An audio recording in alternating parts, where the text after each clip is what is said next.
Nah, minggu ini kita masih terus berjalan dan masih terus berjalan bersama-sama dalam tema pengajaran kita yaitu Faith in Action atau iman dalam perbuatan melalui surat Yakobus. Nah, untuk itu judul firman Tuhan pada pagi hari ini saya beri judul adalah Hidup bagi Tuhan pada saat pencobaan. Dan hari ini kita akan belajar bersama-sama melalui surat Yakobus pasal yang pertama ayat yang ke-12 sampai 18. Saya akan membacakannya bagi saudara. Pengujian dan pencobaan. Berbahagialah orang yang bertahan dalam pencobaan. Sebab apabila ia sudah tahan uji, ia akan menerima mahkota kehidupan yang dijanjikan Allah kepada barang siapa yang mengasihi dia. Apabila seorang dicobai, janganlah ia berkata pencobaan ini datang dari Allah. Sebab Allah tidak dapat dicobai oleh yang jahat. Dan ia sendiri tidak mencobai siapapun. Tetapi tiap-tiap orang dicobai oleh keinginannya sendiri. Karena ia diseret dan dipikat olehnya.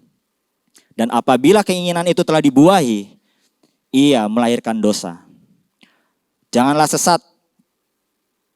Setiap pemberian yang baik dan setiap anugerah yang sempurna datangnya dari atas. Diturunkan dari Bapa segala terang. Padanya tidak ada perubahan atau bayangan karena pertukaran.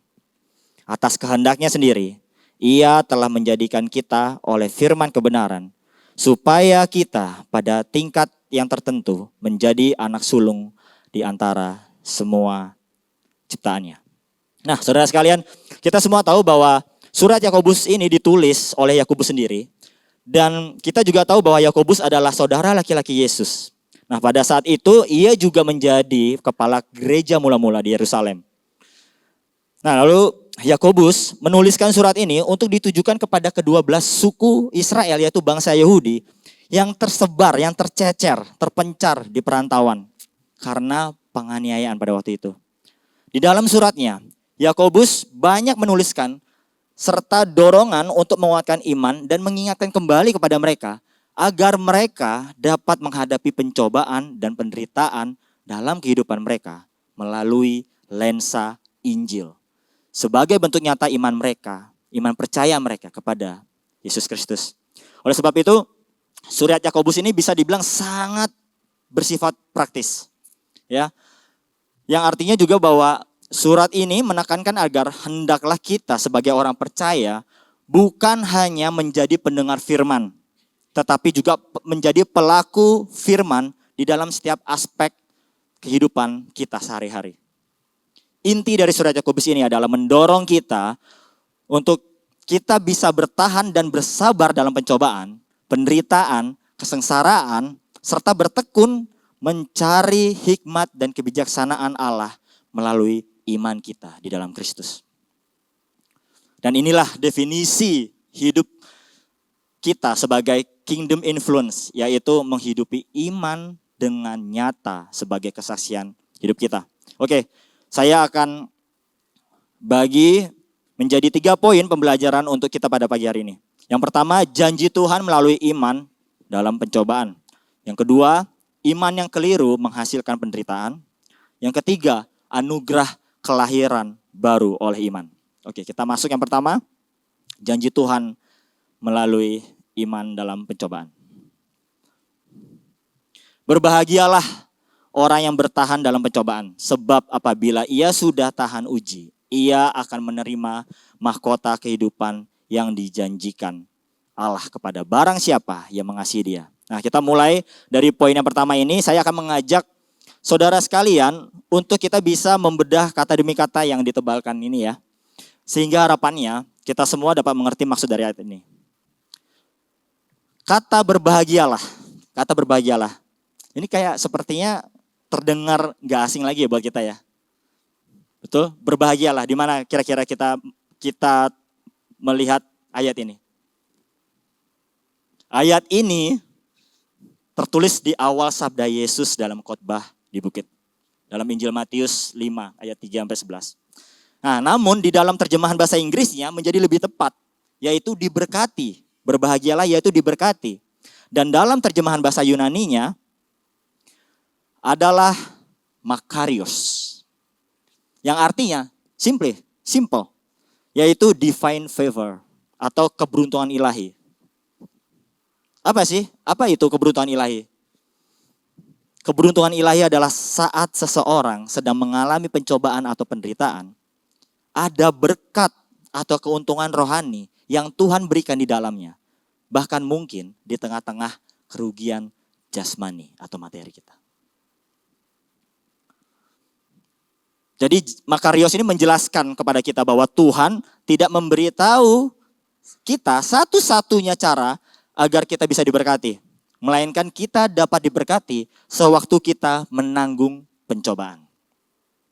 Ya. Kita lanjut. Yang tadi berbahagia, sekarang bertahan. Terjemahan kata bertahan dalam bahasa Yunani adalah hupomeno. Ya, yang berarti dengan penuh kesabaran dan ketabahan.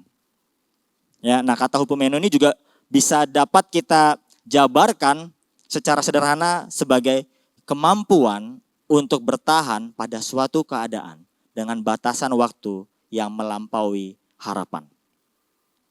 Jadi makna yang terkandung dari kata hupomeno bukan hanya sekedar bertahan, tetapi lebih dari itu. Di dalam kata bertahan mengandung pengertian yaitu kesabaran dan ketabahan yang menghasilkan ketenangan. Dengan demikian Bapak Ibu Saudara, hupomeno juga menggambarkan sebuah respon hati yang menghasilkan ketenangan di tengah situasi yang sulit dan juga kemampuan untuk memikul beban hingga titik atau tujuan tertentu. Sebuah kutipan dari seorang teolog yang bernama William Barclay berkata demikian, hupomeno adalah sebuah sikap yang tabah dalam menjalani penderitaan dan berusaha mengubah hal yang sedang terjadi, yaitu penderitaan tersebut, menjadi hal yang mulia dan luhur.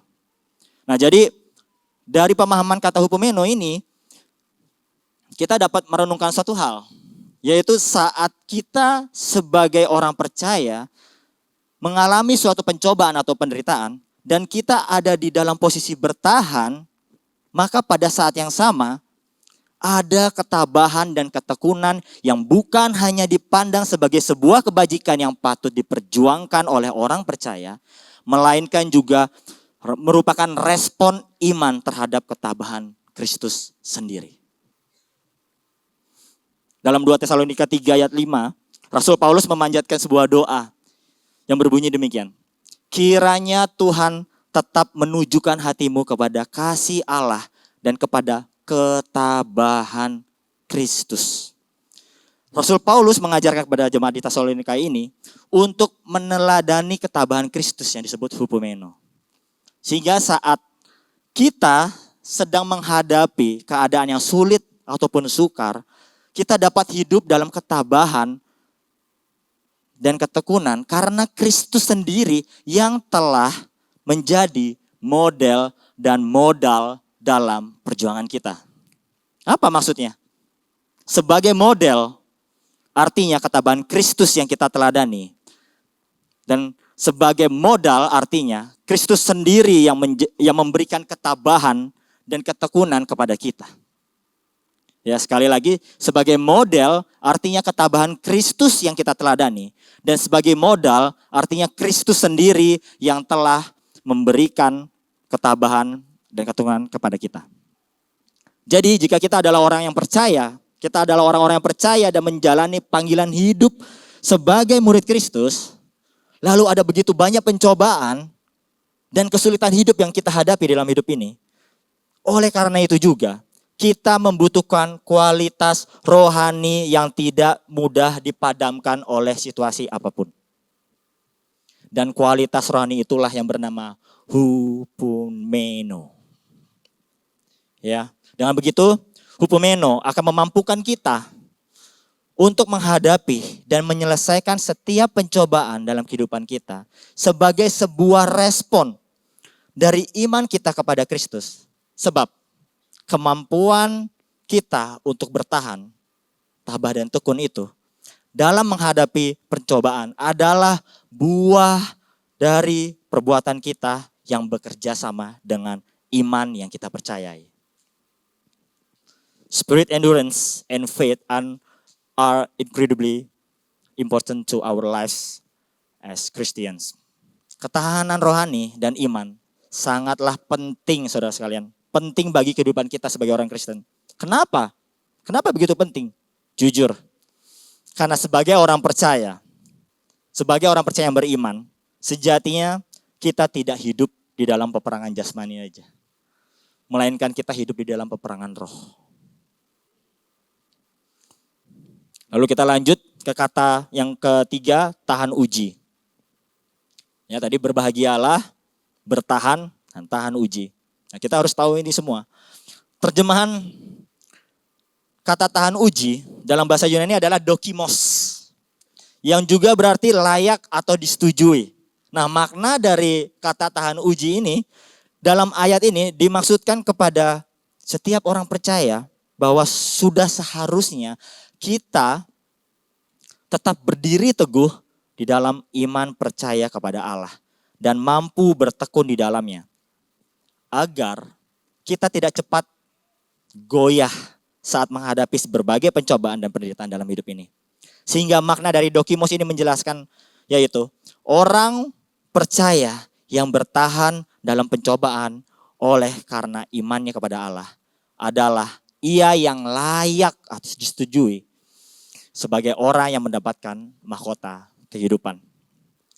Lalu jika kita menelusuri lebih dalam lagi dari kalimat di ayat 12b ini, maka ayat ini bukan hanya menunjukkan apa yang akan kita terima saat kita dapat bertahan dan bertekun.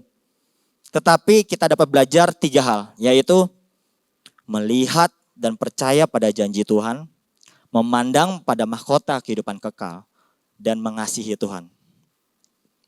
Nah, melihat dan percaya pada janji Tuhan menjelaskan bahwa kita hanya dapat melihat dan mempercayai janjinya tersebut hanya melalui firman-Nya. Gak ada jalan lain. Hanya melalui firman-Nya. Karena Alkitab yang kita baca dan pelajari bukanlah tentang kita, tetapi tentang Allah sendiri. Maka janji firman-Nya pasti tidak akan pernah gagal dalam hidup kita saat kita menghadapi pencobaan dan penderitaan. Kita dapat mempercayai janji Tuhan saat kita kembali merenungkan firman-Nya. Nah, seperti firman Tuhan yang tertulis di dalam 1 Korintus 10 ayat 13 saya bacakan. Pencobaan-pencobaan yang kamu alami ialah pencobaan-pencobaan biasa yang tidak melebihi kekuatan manusia. Sebab Allah setia dan karena itu ia tidak akan membiarkan kamu dicobai melampaui kekuatanmu. Pada waktu kamu dicobai, ia akan memberikan kepadamu jalan keluar sehingga kamu dapat menanggungnya. Dan satu ayat yang kita banyak tahu yaitu di Roma 8 ayat 28. Kita tahu sekarang bahwa Allah turut bekerja dalam segala sesuatu untuk mendatangkan kebaikan bagi mereka yang mengasihi Dia, yaitu bagi mereka yang terpanggil sesuai dengan rencana Allah. Oleh sebab itu, mari saudara sekalian, kita bertekun dalam membaca dan merenungkan firman Tuhan. Dan mari kita juga belajar terus-menerus untuk dapat memahami firman-Nya. Bukan dari kacamata kita, melainkan dari kacamata Tuhan. Melalui Roh Kudus yang memampukan kita. Sebab jika tanpa pertolongan Roh Kudus, saudara dan saya tidak akan bisa melihat dan percaya kepada janji Tuhan itu nyata di tengah-tengah kesukaran dan penderitaan kita. Lalu yang kedua, memandang pada mahkota kehidupan kekal. Dengan kata lain, setiap kita sebagai orang-orang percaya, sudah seharusnya setiap pandangan kita hanya terarah dan tertuju pada kekekalan. Perlu kita sadari, saat kita mengalami pencobaan dan penderitaan, seringkali kita memiliki kecondongan. Apa kecondongan kita? Kecondongan kita untuk kita berfokus dan mengarahkan setiap pandangan kita pada kesukaran dan penderitaan kita. Dan seringkali pula juga sehabis itu berujung pada kesedihan, kekecewaan, putus asa, dan keterpurukan. Tetapi sekali lagi, firman Tuhan mengajarkan kita untuk selalu memandang pada kekekalan, karena inilah satu-satunya hal yang dapat menguatkan kita dalam menghadapi pencobaan dan penderitaan. Sehingga saat kita dapat melihat dan percaya pada firman-Nya, kita pun dapat selalu memandang pada kekekalan. Yang dimana kita dimampukan untuk berjalan menghadapi setiap pencobaan oleh karena janjinya kepada kita yang tidak akan pernah gagal dan mengecewakan. Amin.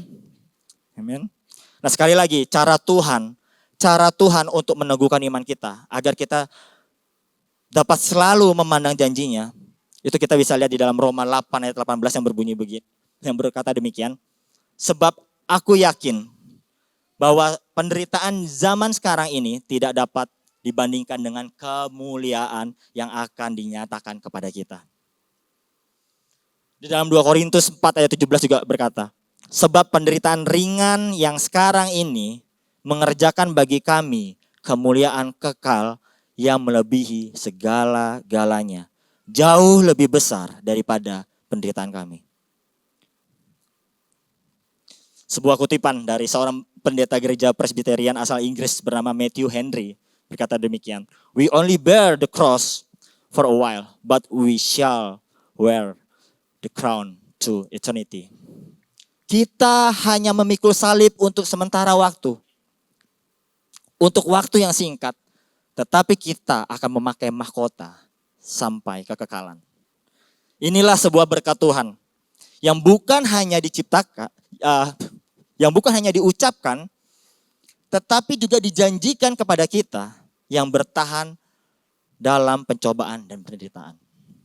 Dan kita perlu ketahui juga bahwa bukan orang yang menderita saja yang diberkati, saudara sekalian. Melainkan orang yang dengan tekun dan tabah melewati segala kesulitan di jalan kewajibannya sebagai orang percaya. Wow. Bukan cuma orang yang menderita saja yang diberkati, tetapi melainkan orang yang bertekun dan tabah saat melewati segala kesulitan di jalan kewajibannya sebagai orang percaya. Pencobaan dan penderitaan kita tidak akan membuat kita sengsara. Sejatinya tidak akan membuat kita sengsara. Kita dapat memahaminya, jika kita tuh dapat memahaminya dengan benar, tidak akan membuat kita sengsara. Suatu berkat bisa muncul dari suatu penderitaan. Suatu berkat bisa muncul dari suatu penderitaan. Dan kita pun dapat diberkati di dalamnya. Maka dari itu perlu dipahami bahwa hal-hal penderitaan dan kesukaran yang kita alami saat ini sama sekali tidak merampas kebahagiaan kita sebagai orang percaya. Namun justru membuat iman kita semakin bertumbuh. Amin. Ketahuilah saudara sekalian, ketahuilah. Penderitaan dan pencobaan adalah jalan menuju keterberkatan yang kekal. Keterberkatan ini yang merupakan bagian dari mahkota kehidupan adalah hal yang dijanjikan kepada orang percaya yang bertekun dalam penderitaan dan pencobaan. Oleh karena itu, janji ini adalah hal yang dapat kita andalkan dengan pasti, yang dapat kita pegang dengan pasti. Sebab ketika langit dan bumi lenyap, firman Tuhan tidak akan gagal untuk digenapi. Ya, namun marilah juga kita tuh perhatikan dan pahami satu hal ini, bahwa upah kita di masa depan diberikan bukanlah sebagai pelunasan hutang, melainkan sebagai janji Tuhan yang dianugerahkannya kepada kita. Bukan sebagai pelunasan hutang, tetapi janji yang dianugerahkan kepada kita. Lalu yang ketiga, mengasihi Tuhan. Jika kita perhatikan kembali ke dari ayat 12 ini, kata yang terakhir dari ayat 12 ini, Yakobus tidak mengatakan barang siapa yang menaati atau melayani dia. Betul? Barang siapa yang menaati atau melayani dia, bukan. Tetapi barang siapa yang mengasihi dia, betul? Nah, di sini Yakobus ingin memperjelas maksudnya kepada kita semua. Apa sih maksudnya? Maksudnya yaitu kita sangat bisa sekali mentaati dan melayani Tuhan tanpa mengasihi dia. Tetapi kita tidak bisa mengasihi Tuhan tanpa mentaati dan melayani Dia. Sama halnya dengan dengan seorang anak, ya. Sama halnya dengan seorang anak, sangat mungkin seorang anak itu bisa taat dan melayani orang tuanya tanpa mengasihinya. Tetapi seorang anak tidak bisa mengasihi orang tuanya tanpa mentaati dan melayaninya. Jadi jika kita sebagai orang percaya mengakui kalau kita ini mengasihi Tuhan, sudah pasti kita pun akan mentaati serta melayani Tuhan dengan segenap hati, jiwa, dan akal budi kita. Seperti firman Tuhan dalam Yosua 22 ayat 5 berkata demikian. Hanya lakukanlah dengan sangat setia perintah dan hukum yang diperintahkan kepadamu oleh Musa, hamba Tuhan itu, yakni mengasihi Tuhan Allahmu untuk hidup menurut segala jalan yang ditunjukkannya. Tetap mengikuti perintahnya, berpaut padanya, dan berbakti kepadanya dengan segenap hatimu dan dengan segenap jiwamu. Inilah hukum yang terutama dan pertama. Yang sama juga diperintahkan oleh Yesus di mana? Di Injil Matius 22 ayat 37 yang berbunyi, kasihilah Tuhan Allahmu dengan segenap hatimu, segenap jiwamu, dan dengan segenap akal budimu. Itulah hukum yang terutama dan pertama. Jadi saudara sekalian, pencobaan yang kita alami haruslah berdasarkan prinsip kasih kepada Allah dan Tuhan kita Yesus Kristus. Sebab jika tidak, maka sejatinya kita tidak mempunyai kepentingan dengan janji ini. Gak ada. Karena Tuhan telah berjanji kepada barang siapa yang mengasihi Dia. Mahkota kehidupan dijanjikan tidak hanya kepada orang-orang kudus saja, tetapi juga kepada semua orang yang memiliki iman dalam kasih Allah yang bertata di dalam hati mereka. Ya, firman Tuhan dalam Roma 5 ayat 3-5 berkata demikian. Dan bukan hanya itu saja, kita malah bermegah juga dalam kesengsaraan kita. Karena kita tahu bahwa kesengsaraan itu menimbulkan ketekunan. Dan ketekunan menimbulkan tahan uji. Dan tahan uji menimbulkan pengharapan. Dan pengharapan tidak mengecewakan. Karena kasih Allah telah dicurahkan di dalam hati kita oleh Roh Kudus yang telah dikaruniakan kepada kita. Nah, jadi kalau boleh saya tarik kesimpulan dari poin yang pertama, ya di ayat ke-12 ini, yaitu setiap jiwa yang benar-benar mengasihi dan mencintai Tuhan oleh karena iman akan mendapati bahwa ketekunan dan pencobaan dan penderitaan mereka di dunia ini akan digantikan penuh di langit atas, di mana kasih menjadi sempurna. Lalu kita masuk ke poin kita yang kedua. Nah, seringkali kita tuh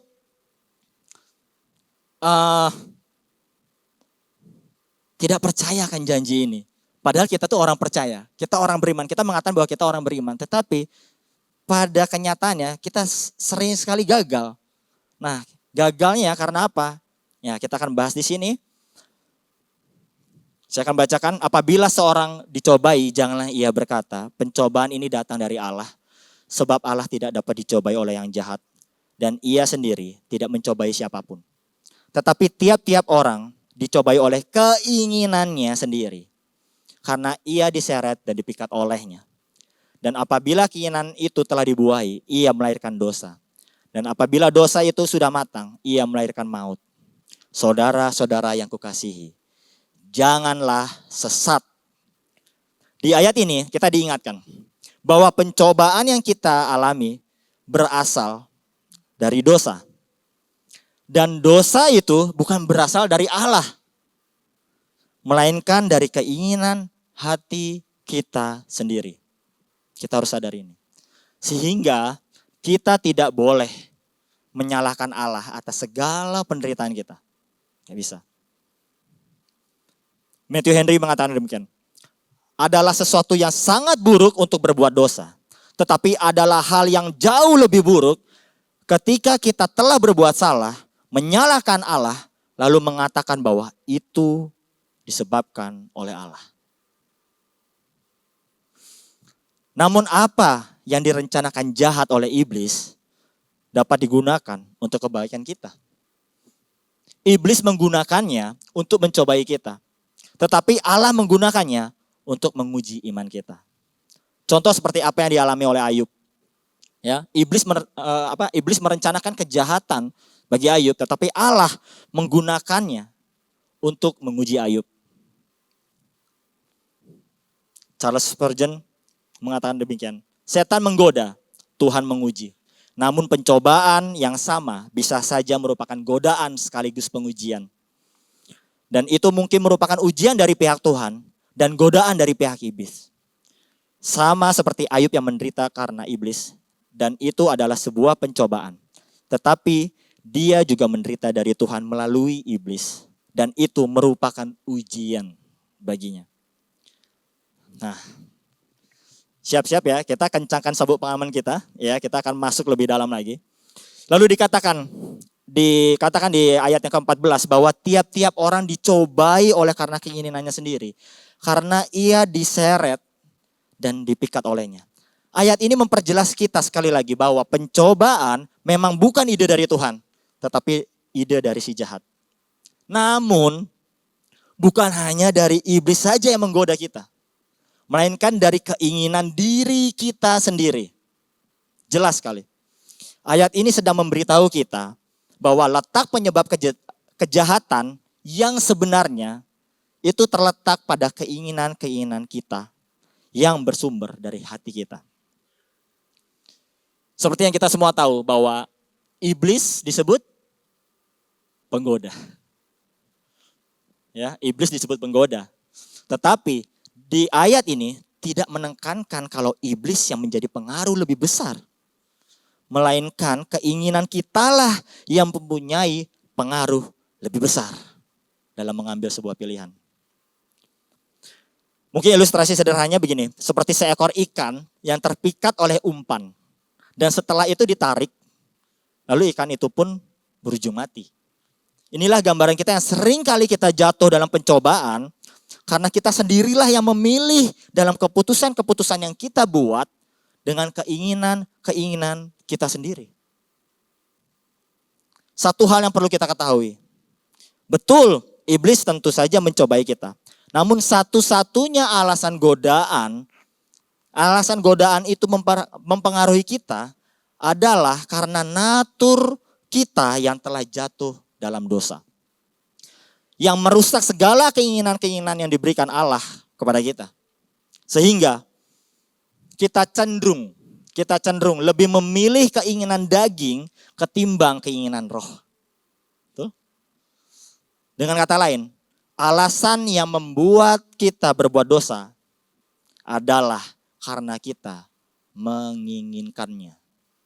Bukan karena iblis, karena kita menginginkannya. Ada dua hal yang perlu kita perhatikan. Yaitu antara kesempatan dan penyebab. Kesempatan adalah ujian atau godaan. Tapi penyebab dosa adalah keinginan kita sendiri. Tetapi oleh karena natur kita yang telah jatuh ini, seringkali kita menyalahkan kesempatan sebagai penyebab. Ya, seringkali kita menyalahkan kesempatan, kita menyalahkan ujian, kita menyalahkan godaan sebagai penyebab dosa. Tetapi Yakobus memberitahu kita, jika kita gagal di dalam ujian, di dalam cobaan, itu bukan salahnya Tuhan, tetapi itu kesalahan kita sendiri. Mengapa demikian? Karena lewat ujian akan mengungkapkan isi hati kita yang sebenarnya. Tuhan tidak membuat kita berdosa. Sekali lagi, Tuhan tidak membuat kita berdosa. Kita berdosa karena kita ingin melakukan dosa. Dan hal ini adalah kebenaran yang bergema di seluruh Alkitab, yaitu tidak ada seorang pun yang berdosa karena terpaksa. Kita berdosa karena kita menginginkannya. Contoh. Hubungan suami istri mungkin, ya, yang paling simpel. Waktu suami dan istri sedang berargumen gitu, lagi berantem gitu ya. Seringkali suami itu ngomong gini ke istri kan, sebenarnya aku tuh nggak mau marah dan meledak seperti ini, tapi kamu yang bikin aku meledak. Nah, benar nggak? Atau sebaliknya malah istrinya bisa berbicara begitu kepada suaminya. Sebenarnya aku tuh nggak mau marah sama kamu, tapi aku nggak mau meledak seperti ini, tapi karena kamu yang bikin aku meledak. Ya. Nah, tetapi di sini Yakobus berkata, kamu meledak karena kamu ingin marah. Ini maksud Yakobus. Kamu meledak karena kamu ingin marah. Kamu ingin orang tahu bahwa dia sudah menyakiti kamu. Kamu ingin menunjukkan amarahmu lebih daripada belas kasihan. Itu sebabnya kamu meledak. Kamu selalu melakukan apa yang kamu paling inginkan. Tahukah saudara apa artinya?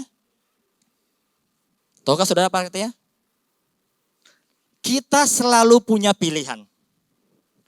Kita selalu punya pilihan dalam menghadapi cobaan dan godaan. Dan kita cenderung selalu melakukan apa yang paling kita inginkan. Jadi tidak ada seorang pun yang dapat terhindar dari tanggung jawab atas tindakan mereka. Ya, ketika kita diuji dan kita gagal hingga kita sampai berbuat dosa, itu karena kita ingin melakukannya. Ketahuilah, sadarilah. Itu karena kita ingin melakukannya. Dosa selalu dimulai dari dalam diri kita, bukan dari iblis, bukan dari pasangan kita, bukan dari anak-anak kita, bukan dari bos kita, bukan dari orang lain, melainkan ketika kita berbuat dosa, itu karena kita lebih memilih terpikat dengan keinginan kita sendiri. Kita mungkin di dalam situasi yang sulit, kita mungkin disakiti oleh orang-orang sekitar kita. Tetapi itu hanya situasi yang menyediakan kesempatan atau ujian bagi apa yang jahat dalam diri kita untuk muncul. Jadi kita harus menyadari di sini, meskipun Tuhan berdaulat atas pencobaan kita, tapi kita tetap bertanggung jawab atas pencobaan kita juga. Jika kita gagal dalam pencobaan, kita tidak bisa menyalahkan siapapun. Kenapa? Karena sumbernya tidak lain adalah hati kita yang jahat. Kita adalah musuh terburuk dari diri kita sendiri. Dan kemudian dikatakan di ayat 15. Apabila keinginan itu telah dibuai, ia melahirkan dosa. Dan apabila dosa itu sudah matang, ia melahirkan maut. Di ayat ini Yakobus menjelaskan kepada kita semua bagaimana dosa ini berkembang dan menyebar dalam hidup kita. Dari mana? Berawal dari keinginan daging. Keinginan daging. Terjemahan dalam bahasa Yunani dari kata keinginan daging adalah epitumia. Yang berarti keinginan yang berlebihan. Epitumia bukanlah suatu keinginan yang jahat, bukan evil desires, bukan, melainkan keinginan yang berlebihan. Jadi di sini menarik sekali. Kenapa? Karena cara kerja dosa itu bukanlah membuat kita menginginkan sesuatu hal yang buruk, bukan. Cara kerja dosa itu bukan begitu. Melainkan dosa itu membuat kita menginginkan hal-hal yang baik secara berlebihan. Contoh. Hal ini pasti setiap kita punya. Pasti hal ini kita memilikinya di dalam kehidupan kita punya. Yaitu keinginan untuk mengontrol. Keinginan untuk mengendalikan. Saya suka kalau segala sesuatunya sesuai dengan apa yang saya inginkan. Saya suka kalau segala sesuatunya teratur dan rapi. Dan saya tidak ada yang terjadi di dalam diri saya yang membuat saya panik. Jika saya tahu persis apa yang akan terjadi besok, saya bisa merencanakannya dengan baik. Nah, kecenderungan kita semua pasti mempunyai hal itu ya. Mengontrol, mengendalikan keadaan. Lalu pertanyaannya, apakah itu salah? Apakah itu salah? Of course not. Saya rasa itu nggak salah. Kenapa? Karena Tuhan menciptakan kita dengan keinginan menginginkan keteraturan. Tuhan menciptakan kita dengan menginginkan keteraturan. Karena Tuhan adalah Tuhan yang teratur. Dari mana kita tahu? Seperti pada awal mula penciptaan. Ya, pada mulanya itu kosong, tidak ada apa-apa selain kekacauan, tetapi kemudian Tuhan menciptakan keteraturan alam semesta dari kekacauan. Dan Alkitab juga mengatakan tidak ada satupun hal yang terjadi di luar kendali Tuhan. Dia pemegang kendali mutlak di alam semesta. Dan dia tidak pernah terkejut oleh apapun. Nah ini ya, bagus banget. Tim Keller berkata demikian. The main problem of our heart is not so much desire for bad things, but our over desires for good things. Masalah utama dalam hati kita itu bukanlah menginginkan keinginan yang hal-hal yang buruk, bukan. Melainkan keinginan kita yang berlebihan terhadap hal-hal baik. Jadi, keinginan untuk keteraturan itu adalah hal yang baik, saudara. Hal yang baik, gak ada yang salah. Tetapi, ini yang epitumia lakukan. Epitumia membuat hal yang baik dari keinginan untuk mengendalikan. Keinginan yang baik untuk mengendalikan, berubah. Keinginan untuk mengontrol menjadi yang terutama dalam hidup kita. Berubah. Jadi kalau kita tidak memegang kendali, kita akan menjadi cemas dan ketakutan. Nah, itulah kita. Dan karenanya, kita menjadi orang yang memaksakan keinginan orang lain untuk mengikuti keinginan kita. Coba sadari. Saat aku tahu apa yang terbaik buat hidupku, aku tahu apa yang terbaik buat orang-orang sekitarku. Bukannya malah kita tuh semakin percaya sama Tuhan yang pegang kendali. Tetapi epitumia membuat kita merasa aku ingin memegang kendali. Itulah epitumia. Hal yang baik menjadi terutama dan menjadi pusat, itulah yang membuat itu menjadi dosa. Dan Yakobus ingin berkata begini, jika kita menginginkan penerimaan lebih daripada Tuhan, jika kita menginginkan kontrol lebih daripada Tuhan, jika kita menginginkan kenyamanan lebih daripada Tuhan, dan apapun yang kita inginkan lebih daripada Tuhan, pada saat ujian datang, keinginan itu akan membawa kita kepada dosa. Dan Alkitab mengatakan di sini, dosa bukan hanya sekadar melanggar aturan. Bukan sekadar melanggar hukum. Tetapi dosa dimulai ketika kita menginginkan sesuatu yang lebih daripada Tuhan. Saat keinginan baik menjadi pusat dari segala kehidupan kita, sehingga kita berpikir itu adalah hal yang baik juga dan yang benar, maka saat itu juga kita telah mendua hati dari sang kebenaran yang sejati. Mari kita semua menyadari, saya ajak saudara sekalian menyadari dan menerima satu hal ini dengan cukup lapang dada. Yaitu bahwa akar dari keinginan-keinginan kita yang telah rusak ini adalah pelacuran rohani. Keinginan-keinginan kita telah rusak dan tidak murni. Sehingga kita cenderung merasa keinginan-keinginan kita lah yang paling baik dan benar. Kita telah terseret dan terpikat oleh hawa nafsu diri kita sendiri. Kita telah menyeleweng sehingga kita tidak lagi taat dan percaya kepada Allah. Firman Tuhan mengatakan di Roma 3 ayat 10-15 memberikan fakta kebenaran kepada kita. Seperti ada tertulis, tidak ada yang benar, seorang pun tidak. Tidak ada seorang pun yang berakal budi. Tidak ada seorang pun yang mencari Allah. Semua orang telah menyeleweng. Mereka semua tidak berguna. Tidak ada yang berbuat baik. Seorang pun tidak. Dari ayat 14 dan 15 ini memperlihatkan kepada kita bagaimana proses epitumia itu terjadi. Ya.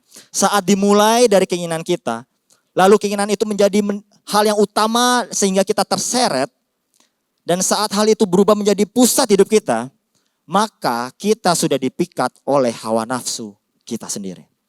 Akibatnya kita gagal taat kepada Tuhan. Dan ketidaktaatan itulah buah dari dosa. Dan upah dosa dari ketidaktaatan adalah kematian rohani. James Freeman Clark berkata begini, Yakobus melambangkan nafsu manusia sebagai seorang pelacur yang memikat pemahaman dan kemauan mereka ke dalam pelukannya yang tidak murni. Dan dari hubungan itu ia mengandung dosa. Dosa yang muncul segera bertindak dan dipelihara melalui pengulangan yang sering. Hingga pada akhirnya dosa itu memperoleh kekuatan sedemikian rupa sehingga pada gilirannya menimbulkan kematian. Inilah silsilah dosa dan kematian yang sebenarnya. Makna dari kematian yang dimaksud adalah adanya dua fase kematian di dalam kehidupan manusia, yaitu kematian jiwa dan kematian fisik, ya, yang kita tahu. Kedua hal ini menjadi cukup sangat jelas, saudara sekalian. Yaitu kematian fisik secara jasmani adalah pasti karena akibat dosa. Dan itu adalah kematian yang sementara. Tetapi kematian jiwa adalah upah dosa dan itu adalah kematian kekal. Oleh sebab itu firman Tuhan berkata dengan sangat jelas dan gamblang di dalam Galatia 5 ayat 24 berkata, barang siapa menjadi milik Kristus Yesus, ia telah menyalibkan daging dan segala hawa nafsu dan keinginannya. Lalu Yakobus berkata di ayat 16 dengan teguran yang berbunyi, saudara-saudara yang kukasihi, janganlah sesat. Dalam terjemahan bahasa Inggris, ya, janganlah sesat ini berbunyi do not be deceived. Yang artinya janganlah tertipu. Janganlah tergoda. Yakobus katakan, jangan lakukan itu. Jangan biarkan dosa itu bertumbuh. Jangan biarkan dosa itu menghibur kita. Jangan bermain-main dengan dosa. Jangan biarkan dosa bertumbuh dari embrio hingga dewasa, dari keinginan hingga pembuahan, karena itu akan menjadi terlalu sukar pada nantinya. Oleh sebab itu, apa yang harus kita lakukan? Lawanlah dosa sejak dini. Kita mungkin berpikir keinginan-keinginan kita saat ini tuh gak berbahaya sekarang. Karena kita tuh masih pegang kendali. Kita gak tahu, kita belum melihat konsekuensinya sekarang. Tetapi kalau kita tidak mengatasinya sekarang, hanyalah masalah waktu sebelum keinginan itu menghancurkan kita. Kita harus sadarkan hal ini. Dosa, ya saudara sekalian, kita harus sadar ini. Dosa tidak pernah berhenti di tempat yang kita inginkan. Tidak pernah. Dosa akan selalu membawa kita lebih jauh dan lebih jauh lagi.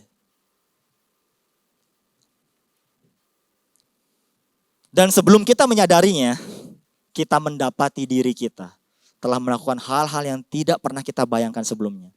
Hingga kita terkejut akan semua hal ini. Kenapa bisa sampai sejauh ini?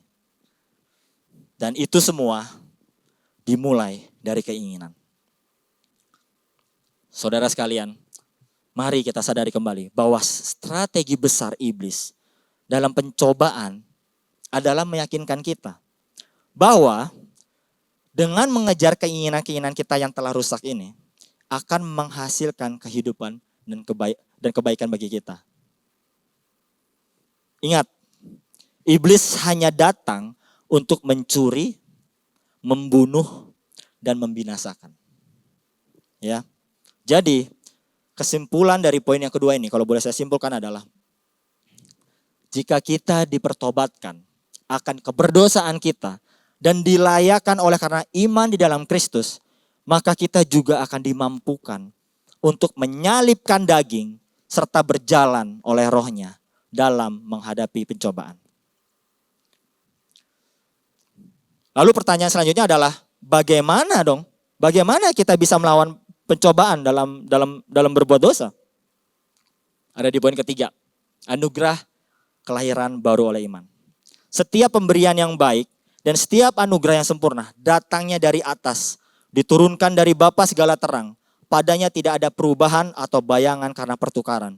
Atas kehendaknya sendiri, ia telah menjadikan kita oleh firman-Nya, oleh firman kebenaran, supaya kita pada tingkat yang tertentu menjadi anak sulung di antara semua ciptaan. Nah, di ayat 17 ini kita diingatkan kembali agar kita tidak tertipu dan tersesat oleh hawa nafsu kita dan juga tipu muslihat iblis. Dengan kata lain, bahwa Allah tidak pernah berubah dari dulu, sekarang dan selamanya. Oleh sebab itu, kita harus melawan pencobaan ini dengan apa? Dengan mengingat terus-menerus akan satu hal. Dengan mengingat terus-menerus akan satu hal. Yaitu segala pemberiannya pasti selalu baik dan sempurna. Sehingga kita tidak lagi mengharapkan kebaikan datang dari sifat kita yang telah jatuh ini. Melainkan setiap anugerah yang baik dan sempurna datangnya dari surga yang diturunkan dari Bapa segala terang.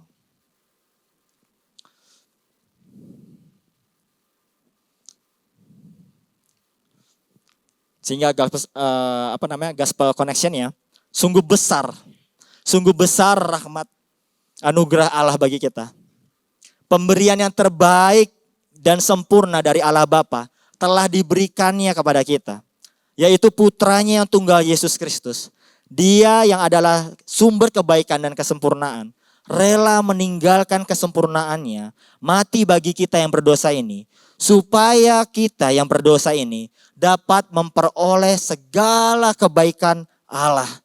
Dan kebaikan kasih-Nya yang menyelamatkan kita tidak pernah berubah dari kekekalan sampai kekekalan. Sehingga kita pun dapat semakin teguh percaya dan haus dalam mengejar kesempurnaan seperti Kristus sebagai teladan iman kita melalui Roh-Nya yang setia menolong dan menuntun segala keinginan-keinginan kita menjadi selaras dengan kehendak-Nya lewat iman percaya kita yang terus-menerus diperbaharui di dalam anugerah-Nya. Oleh sebab itu, di dalam ayat yang terakhir dikatakan, atas kehendak-Nya sendiri, ia telah menjadikan kita oleh firman kebenaran, supaya kita pada tingkat yang tertentu menjadi anak sulung di antara semua ciptaannya. Dalam terjemahan bahasa Inggris dari kalimat, ia telah menjadikan kita adalah He brought us forth. Yang artinya, ia melahirkan kita. Jadi ayat ini menjelaskan kepada kita adanya kelahiran baru pada manusia. Tetapi kelahiran baru yang dimaksudkan di sini adalah kelahiran rohani manusia di dalam iman dan pertobatan. Saya suka sekali. Ini sangat relate. Saya suka sekali pada kutipan yang baik dalam buku Beyond the Miracle yang ditulis oleh Pastor Michael Christian mengatakan demikian. Tanpa Kristus kita lahir sekali, mati dua kali. Bersama Kristus kita lahir dua kali, mati satu kali. Dan di ayat yang terakhir ini, Yakobus ingin kita memahami satu hal ini. Yaitu bahwa anugerah keselamatan yang diberikan oleh Tuhan kepada kita tidak diperoleh melalui perbuatan baik kita ataupun ketaatan kita. Melainkan murni atas kehendak-Nya sendiri. Dia melahirkan barukan kita, Dia melahir barukan kita untuk keselamatan kekal dalam janji-Nya. Oleh karena itu, menjadi murid Kristus yang sejati adalah seperti ciptaan yang dilahirkan kembali. Yang dipertobatkan dari kehidupan yang lama melalui iman percaya kita. Sehingga kita pun menjadi pribadi yang jauh berbeda dari sebelumnya. Yang dimana keserupaan akan Kristus semakin nyata lewat perbuatan dalam kehidupan kita. Rasul Paulus mengungkapkan kabar baik Injil ini dengan lebih jelas. Dari firman Tuhan, dalam 1 Korintus 4 ayat 15b yang mengatakan begini, melalui Injil aku telah memperanakkan kamu di dalam Yesus Kristus. Yang artinya melalui Injil kita semua orang percaya telah dibenarkan oleh iman, dilahirbarukan dan dilayakkan menjadi anak-anak Allah. Saudara-saudara yang terkasih dalam Tuhan, sungguh Injil benar-benar merupakan kekuatan Allah yang mengubahkan. Namun Injil tidak hanya mengubahkan, tetapi juga memurnikan kita sebagai sarana pengudusan kita. Sebab Injil adalah firman kebenaran. Dalam Injil Yohanes 17 ayat 17 berkata, kuduskanlah mereka dalam kebenaran. Firman-Mu adalah kebenaran. Jadi saudara sekalian, maksud dan tujuan dari pemberian kasih karunia pembaharuan yang diberikan Allah kepada kita memiliki tujuan, yaitu agar kita menjadi anak sulung di antara ciptaannya. Yang artinya juga agar kita menjadi bagian dan harta Allah, yaitu milik kepunyaannya, sebagaimana makna buah sulung yang adalah agar kita menjadi kudus bagi Tuhan, sebab Kristus adalah buah sulung dari umatnya. Dan umatnya adalah buah sulung dari semua ciptaannya. Maka implikasi Injilnya bersyukur. Bersyukur karena Kristus adalah pemberian yang baik dan sempurna. Oleh karenanya kita memperoleh keselamatan melalui iman di dalamnya. Karena Kristus sudah menang atas dosa, maka kita pun dapat menang atas pencobaan dan penderitaan kita.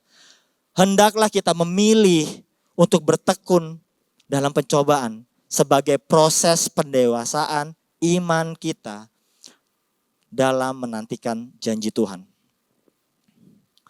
Dan jika ketekunan itu akhirnya menjadi sempurna dan utuh, tidak kekurangan suatu apapun, di waktu yang telah ditentukannya, maka kita adalah orang-orang beriman yang menang atas segala pencobaan dan yang akan menerima janji Tuhan, yaitu mahkota kehidupan kekal. Saya undang untuk ini pemain musik boleh naik kembali.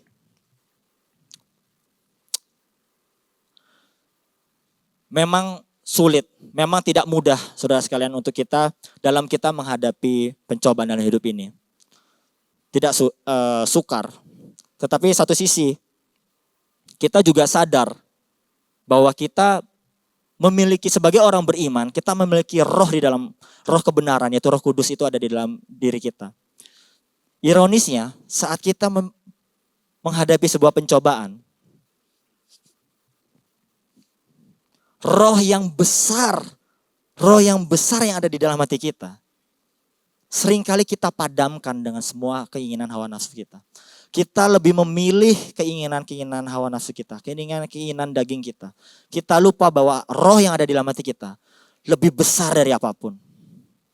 Lebih besar dari apapun. Sehingga kita akhirnya berbuat dosa. Mari saudara sekalian, kita sadari kembali. Kita pertanyakan kembali, apakah kita ini sudah sebagai orang yang beriman? Kalau kita tuh masih mengandalkan, masih mengutamakan segala hal-hal keinginan yang ada di dalam hati kita, terlebih dari keinginan-keinginan yang Tuhan mau dalam hidup kita. Mari kita tutup firman Tuhan hari ini dengan sebuah perenungan reflektif. Mari kita merenung semuanya dalam pertanyaan ini. Sebagai orang beriman, masihkah ada hal yang jauh lebih besar dan utama ketimbang Tuhan di dalam hati kita? Sebagai orang beriman, di mana dan kepada siapakah kita selaraskan segala keinginan dan kehendak kita saat menghadapi pencobaan? Sebagai orang beriman, sudahkah kita melibatkan Tuhan dalam doa dan pengharapan kita saat menghadapi pencobaan? Mari kita renungkan hal ini.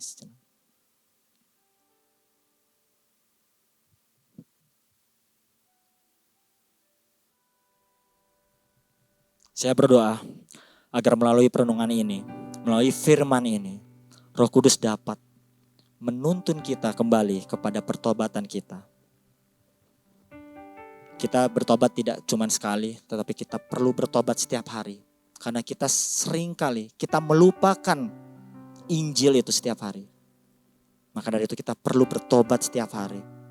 Seringkali keinginan kita tuh yang lebih kita utamakan. Kita mengambil segala keputusan. Tetapi sekali lagi, kalau kita orang yang beriman, kalau kita orang yang melakukan firman-Nya, maka kita harus mematikan segala keinginan daging kita. Keputusan-keputusan sepihak dari diri kita sendiri. Dan kita biarkan roh itu yang menuntun kita. Mungkin sulit. Mungkin akan mengambil sebuah kebahagiaan yang kita secara jasmani di dalam hidup kita. Yes, sakit, sukar. Tetapi jangan lupa, janjinya adalah sebuah kekekalan. Kita hidup bukan hanya di dunia ini saja.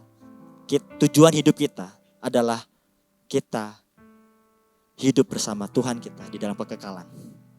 Dan inilah yang Tuhan mau untuk kita bertekun di dalam setiap pencobaan kita. Jangan kita terusik dengan hal-hal yang lainnya. Renungkan hal ini. Setiap kita